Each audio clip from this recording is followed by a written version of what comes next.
Hey guys, I'm back with another video. Today I wanted to talk about how to get off the sugar train for good. You know what I'm talking about when you're hangry all the time because you haven't had a snack in a few hours. You have to eat immediately after working out or else you feel extremely low blood sugar, hypoglycemic. You're also, if you don't sleep, if you don't eat before you go to bed, you're really hungry and you have to get a midnight snack because you can't sleep without eating. I lived on the carb train for my whole life until, becoming ketogenic. And it was just awful. And I've always been in sports too. So I would eat just massive amounts of carbs every day and constantly go through that cycle of being so bloated and so full, and sugar, like being so buzzed off sugar, and then a crash where you feel like absolutely exhausted right after lunch. And this has to go with patterns in cortisol and also your blood sugar. And I was just so tired of this. And I was an athlete too. I always did sports, and I competed in Taekwondo. I have my third degree black belt in Olympic style Taekwondo. And as a kid, I was just we constantly would carb load, and then I'd be exhausted and I'd be so hungry all the time and hangry. So I just really wanted to get off that. And that was kind of the reason why I started keto, because I wanted more consistent and stable energy throughout the day. And being a nursing student, well, I graduated, but being a nursing student, clinicals are so long and you're studying, and I just couldn't be eating a snack every 2 hours to stay, keep my energy levels up. So, first tip is that the battle is won against sugar in the grocery store. And this piece of advice is so instrumental, because if you can walk out of the grocery store without a ton of cookies and donuts and chips and pizza and frozen pizzas and foods with hidden sugars and hidden high carbs in them, then that's how you really win.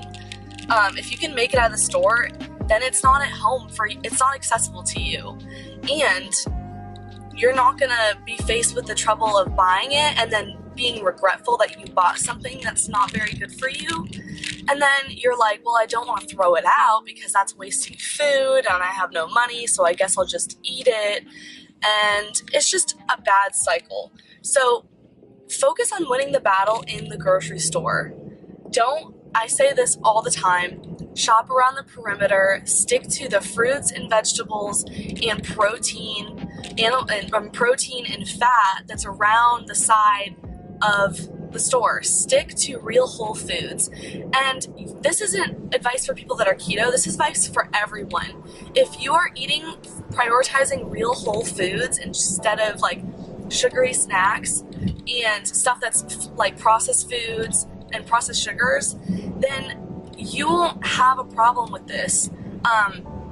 Your craving for sugar will go down naturally if you stop fueling that sugar addiction. My second piece of advice is exercise discipline. Nothing good ever came easy, and yes, there's no foolproof way of getting healthy and losing body fat if you don't want to exercise any discipline. And that is just the way of the world. With anything, you have to have discipline. So, when you're in the break room at work, you're gonna have to say no. You know what I mean? You're gonna have to say no to those donuts that are there, or no to that pizza and that soda that your coworkers brought in. And that is the hardest part, but the more that you exercise this discipline of sticking to low sugar, low processed sugar foods and eating real whole foods, the easier it will become to say no to those things. My third piece of advice is to not put yourself in positions where you want to compromise your eating plan. So getting off the sugar train. Maybe for dessert, you have coconut milk ice cream that's the only 1 gram of added sugar instead of the full-blown Ben & Jerry's, whatever, what have you, you know, or you go to an ice cream store, or you go out to whatever for dessert. Don't put yourself in a position where you're going to want to compromise, because it's going to make it that much harder to say no. Also, don't go to the grocery store when you're hangry and really hungry. Don't let your body get to that point. Nourish your body with whole foods, with fats, healthy fats, and protein, to the point where you don't feel like you need to binge on sugar and carbs because you're so hungry, your blood sugar is so low. You want to keep your body nourished throughout the day with healthy fats and proteins. And let me tell you that keto and low carb are different. And this is just for everyone's knowledge. Keto is a high-fat, low-carb diet. A low-carb diet is when you do low carb and low fat and like really high protein. And this is just the recipe for disaster. This is the recipe for binging carbohydrates. I do not recommend a low-carb diet unless you have already experimented with high fat and you are decreasing your fat to gradually lose body fat, and you're doing this skillfully. So, those are some tips I have for getting off the sugar train.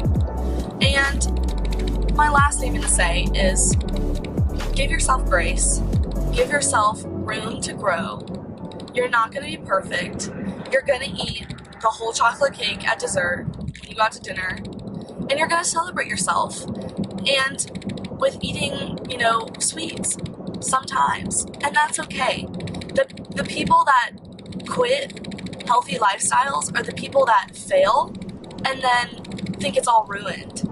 Don't have a failure mindset. Have a growth mindset, that even though you know, have those cookies or whatever, you can still get back on the train the next morning and fuel your body with what it needs.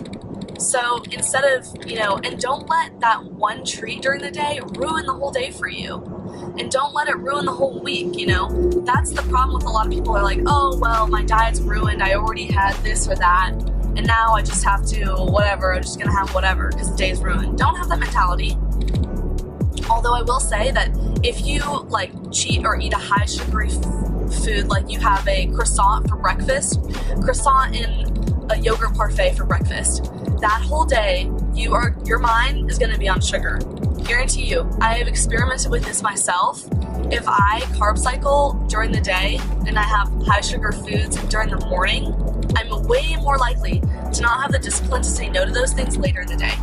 So keep this in mind. If you want to have a healthy like cheat and you're trying to do like low carb, or you're trying to just focus on eating paleo or like real whole foods, and you want to have like a cheat meal, I recommend that it's dinner, because having a little bit more carbs and sugar at night can actually help you sleep better, and it's not going to have the same effect on your body as far as craving carbohydrates during the day as you would have had if you had it earlier in the day.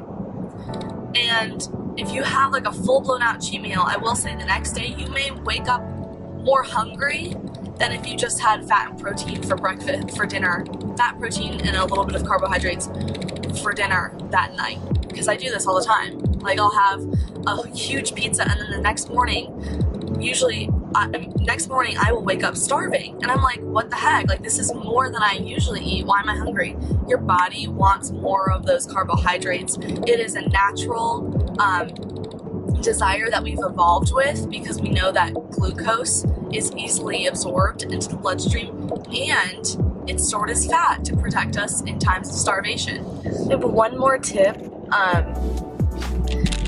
A lot of us eat because of emotional patterns of using food to cope with things, and we don't realize it. So subconsciously, you'll reach for that extra cookie when you're feeling lonely, or when someone hurt your feelings, or when you're feeling sad, or even when you're feeling happy, and we celebrate with eating food and rewarding ourselves. But I invite you to be more self-aware of your emotions and ask yourself, why am I craving this? Why am I craving drive-through McDonald's right now? How do I feel? What's the state of my heart? When you are reflective like this, it gives you the ability to choose and not be chosen for. So I hope these few tips help you. I know a lot of them are more abstract and not as concrete, but sometimes life is not concrete. So with that, have a great day.